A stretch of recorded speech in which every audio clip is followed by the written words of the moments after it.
আমরা তো নিজেরাই নিজেদের শত্রু। আমরা নিজেরাই নিজেদের মধ্যে বৈষম্য সৃষ্টি করে চলেছি।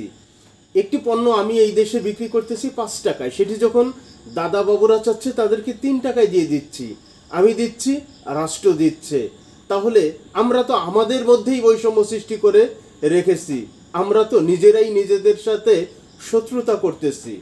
বৈষম্য বিরোধী আন্দোলন, গণ অভ্যুত্থান পরবর্তী বাংলাদেশ, বৈষম্য বিরোধী আন্দোলনের স্পিরিট নিয়ে যারা রাষ্ট্র পরিচালনা করছে, তারা এই সমাজ থেকে বৈষম্য দূর করবে, এই রাষ্ট্র থেকে বৈষম্য দূর করবে। কিন্তু সেটি কি করে সম্ভব? তারা তো এই দেশের জনগণের সাথেই বৈষম্যমূলক আচরণ করছে। শেখ হাসিনা ক্ষমতায় থাকাকালীন ভারত যা চেয়েছে তাই পেয়েছে, এটাই তো আমার আপনার কথা, তাই না? কিন্তু শেখ হাসিনা তো এখন ক্ষমতায় নাই। শেখ হাসিনা পদত্যাগ করে পালিয়ে যাওয়া পরবর্তী বাংলাদেশে ভারত কোনো জিনিস চাইবে, সেটি পাবে না। সেটি কি হতে পারে? সেটি কি হওয়ার কোনো সম্ভাবনা রয়েছে? এমন মেরুদণ্ডওয়ালা কি কেউ রাষ্ট্র পরিচালনায় আছেন? এমনটা কি আমরা মনে করতে পারি যে ভারত চাইবে অথচ বাংলাদেশ সেটা দিবে না? এমন কি হতে পারে? এই ধরেন ইলিশ মাছের কথাই বলি। ইলিশ মাছ নিয়ে অনেক কথাবার্তা হলো, শেষ পর্যন্ত চূড়ান্ত সিদ্ধান্ত হলো ভারতে 2420 টন ইলিশ যাইতেছে। 2420 টন ইলিশ ভারতে যাইতেছে। এখন দেখেন 2019 সালে আমাদের আইন উপদেষ্টার একটি পোস্ট ভাইরাল হয়েছে সম্প্রতি।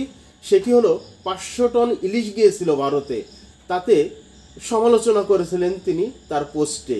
কিন্তু এখন যাচ্ছে ফাইনালি যেটি অনুমোদন দেওয়া হয়েছে 2420 টন।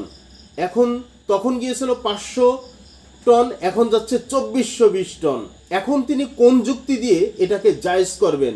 দেখেছি তিনি একটি টক শোতে খালেদ মহিউদ্দিনের সাথে তিনি যুক্তি দিয়েছেন। আসলে সেটি কোনো যুক্তি নয়, সেটি ইনিয়ে বিনিয়ে তাদের কর্মকাণ্ডকে বৈধতা দেয়া। যাই হোক, যে কোনো উপায়ে ভারত যা চাইবে সেটি ভারতে চলে যাবে, এমন কনফিডেন্সই এখন প্রাধান্য পাচ্ছে। আমরা এটা ভাবতে পারছি না যে বাংলাদেশে এমন কোনো রাষ্ট্র পরিচালনায় নিয়োজিত ব্যক্তি আছে বা ভবিষ্যতে আসবে যে তারা ভারতের সাথে খুব হার্ড লাইনে থাকবে, এই দেশের জনগণের সাথে, এই দেশের স্বার্থে। তো ঠিক আছে, ভারতে ইলিশ তারা পাঠাচ্ছে, যাচ্ছে, যাক, তারা বিভিন্ন যুক্তি দিয়েছে। তারা যেহেতু পাঠাচ্ছে, সেটিকে বৈধতা দিতে, সেটিকে ন্যায্যতা দিতে তারা নানা যুক্তি উপস্থাপন করবে, এটাই স্বাভাবিক বিষয়। কিন্তু বৈষম্য সৃষ্টি হলো কেন? এই দেশে 1 কেজি ইলিশ মাছ, যে ইলিশ মাছটার ওজন 1 কেজি, সেটির দাম বলা হচ্ছে 1500 থেকে 1800 টাকা। কিন্তু সেই ইলিশ মাছই যখন ভারতে যাচ্ছে 1200 টাকায়, $10, 1200 টাকায় যাচ্ছে, তাহলে বৈষম্য বিরোধী আন্দোলনের স্পিরিট নিয়ে ক্ষমতায় বসে আছেন, আবার বাংলাদেশের জনগণকে এই বৈষম্যের শিকারে পরিণত করতেছেন, বাংলাদেশের জনগণের সাথে বৈষম্যমূলক আচরণ করতেছেন। এটা কি করে মেনে নেওয়া যায়? দৈনিক কালের কণ্ঠে একটি সংবাদ, যেখানে বলা হচ্ছে দুর্গাপূজা উপলক্ষে সস্তায় ইলিশ গেল ভারতে। বাংলাদেশের খুচরা বাজারে 1 কেজি আকারে ইলিশের দাম 1500 থেকে 1800 টাকা। তবে একই আকারের ইলিশ মাছ ভারতে গেল প্রতি কেজি $10, অর্থাৎ 1200 টাকা কেজি ধরে। দুর্গাপূজা উপলক্ষে ভারতে ইলিশ রপ্তানি করা হচ্ছে। বৃহস্পতিবার সন্ধ্যা 6:30টার দিকে ব্রাহ্মণবাড়িয়ার আখাউড়া স্থল বন্দর দিয়ে 7 টন 30 কেজি ইলিশ মাছ ভারতে যায়।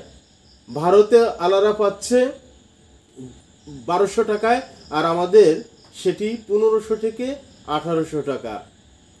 তাহলে কি করে বলবো যে শেখ হাসিনা থাকতে ভারত যা চেয়েছে তাই পেয়েছে, শেখ হাসিনা পরবর্তী বাংলাদেশে ভারত যা চাইবে সেটি তারা পাবে না? এটি কি করে বিশ্বাস করব? শেষ করব এটা বলে, ভারত চেয়েছে সেটাকে তো দিতেই হবে। তারপরেও রয়েছে দুর্গাপূজা বলে কথা। আল্লাহ হাফেজ।